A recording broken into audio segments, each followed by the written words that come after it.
జగన్మోహన్ రెడ్డి గారు ఉన్నప్పుడు ప్రభుత్వం ఎలా ఉంది, ప్రతి ఒక్క వాలంటీర్ని పెట్టి 50 ఏళ్ళకి ప్రతి పథకం కూడా అందేటట్టు చేశాడు. అవును.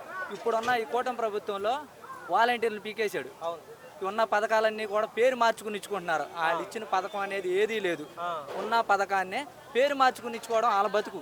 ఆ బతికే ఇప్పుడున్న ఈ కూటమి ప్రభుత్వం.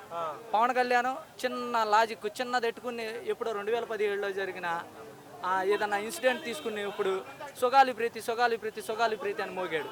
ఇప్పుడు ఏం చేస్తాడు అన్న, 30,000 మంది ఆ అమ్మాయిలు మిస్సింగ్ అన్నాడు. ఇప్పుడు ఎవరు మిస్సింగ్ అయ్యారో, రేపులు జరుగుతున్నాయి, చాలా సంఘటనలు జరిగినాయి. పంట నష్టం వచ్చి మంతా తుఫానుకి మొత్తం కొట్టిపోయి పంటలో రైతులు నష్టపోతే నేను ఒక్క మాట అన్న మాట్లాడాడన్న పవన్ కళ్యాణ్ బయటికి రాలా.